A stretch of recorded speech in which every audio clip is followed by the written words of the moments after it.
Hey, good morning from South Jersey. It's Jerry here. It's the 2nd of February, Sunday morning. Sun's not up yet, but we are.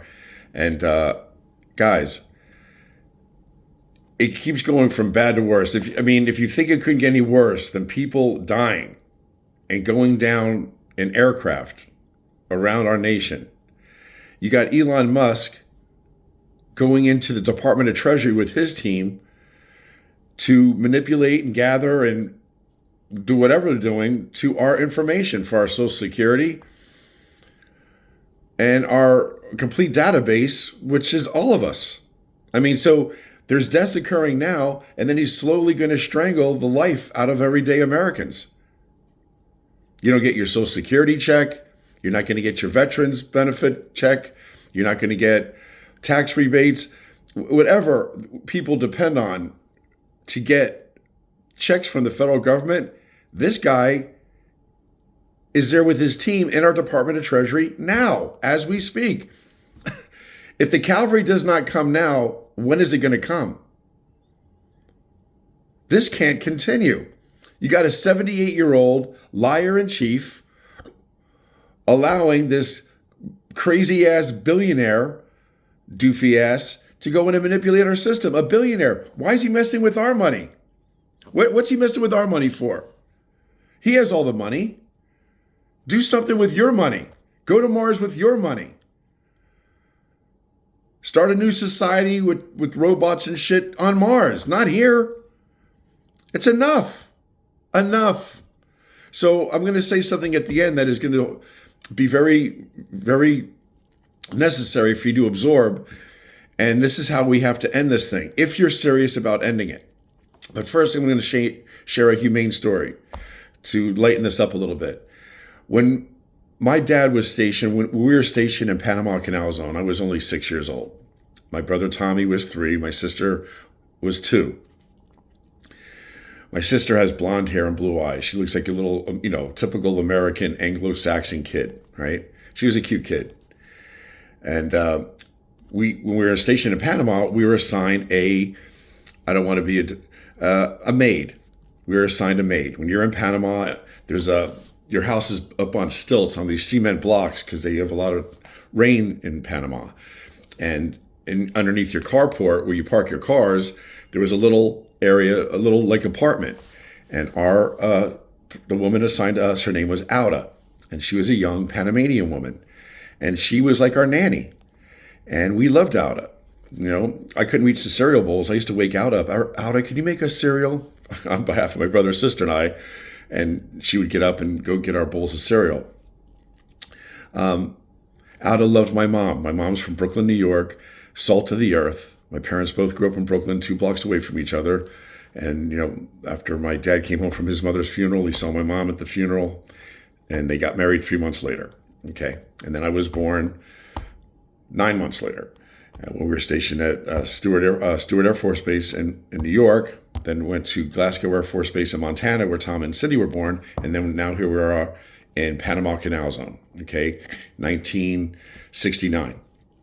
So anyway, Auda loves my mom. She says, Miss Cindy, I would like you to come visit my village. So I'm like, sure, Auda, yeah. So Auda's describing her mom and dad and her siblings, how they live in this little village. So my mom decides she's going to bring us 3 kids to go visit Auda in her village. So the day before we're both supposed to go, my mom goes to the thrift shop on base in Panama and gets pots and pans and spatulas and wooden spoons and forks and knives, anything you can pick up for cheap, right? At the base thrift shop. And she puts all this stuff in a bag or whatever, a box, and we go the next day to the bus, and it's a bus in the jungles of Panama, outside base. We're getting on this bus, and there's goats and chickens and stuff tied to the top of the bus. I'm looking at this, and we get on this bus, all Panamanian, and we're the only white family, my mom, my brother, sister, and I, and we go into the depths of the jungle to go visit Auda's village. And it was a village, all the village that was shaped like a horseshoe, and one wire coming into the village would go to the main hut in the middle of the village, which was like their general store, TV, some food items and stuff, and a freezer that would accommodate the whole village. because not everybody would have a freezer, right?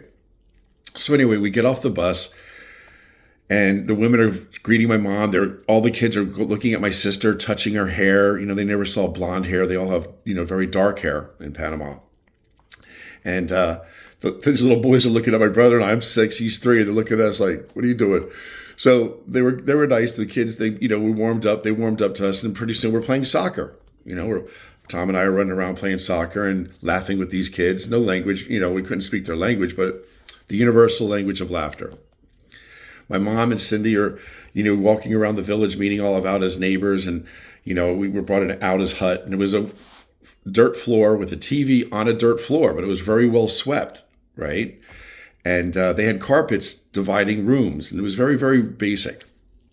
Anyway, we had a really nice day there. My mom gave all the things that she had brought from the thrift shop to the women in the village, and they were very, they were touched. They don't have access to that. They're very poor. So all the pots and pans and stuff were very well received. And my mom, of course, I'm sure that's how she is. She loves to be, a giving person. That's how she is. A woman who grew up with nothing. She grew up above a bar in Brooklyn, New York, and that's for another story. But so it's the end of the day, and we go. All the women now are coming out of their huts, and we've been there all day. And they grab our hands. One woman grabs my hand, another woman grabs my brother's hand, and we all start to walk behind the hut, the main hut of the village, where the general store is. They bring us behind that hut, and there's a big wooden vat, like 3 feet off 3 feet high, a big wooden vat. And women start coming out, different ages, and they're pouring water into this wood bowl, this wood tub, maybe like a small pool. And I look over at my mom, and my mom is with these 2 young Panamanian girls with another woman, and they start to undress the girls. My mom's following their lead, and the lady starts undressing me. Put my hands up. She takes my shirt off, and she's shaking it. She hangs it, on the side of the tub, and all the kids are getting undressed by women, and all of us are getting undressed. They're undressing us. So I look over at my mom for reassurance, and she's like, "It's okay." So anyway, they undress us. We're naked. All the kids are naked. We're in the tub. They start washing us. They're pouring buckets of water on us. They're washing us, and they dab us off with the towel, and then they redress us. They shook all our clothes off, all the dust and stuff, and they redressed us. And it was the neatest thing. All of us kids were walked around from the back of the hut to the front of the hut, and the store owner of the hut, the one man who had the store in the village, came out with a tray and had little Dixie cups, maybe like 3 dozen Dixie cups for all the kids in the village. And it had Coca-Cola had been poured into it and frozen. And we each were allowed to take one. And that was the neatest thing, to enjoy that frozen little Dixie cup of Coke. And we hopped on the bus, said goodbye to everybody in the village, hopped on the bus and headed back to the base. And of course, we got my mom in trouble for telling her what she did. My dad's like, "Sid, you can't go into the jungles of Panama. You got to tell me these things." I would have told the base security. But my mom didn't think there was anything wrong, and there wasn't, God bless. So anyway, that's just a short story. It's 8 minutes, 30 seconds. That's a little story of humanity, that everybody's important. No matter how much money you have, or how much wealth you have, you can find happiness in each other and just being kind and loving to one another, right? That's what I learned in that little village in Panama from our housekeeper, Auda.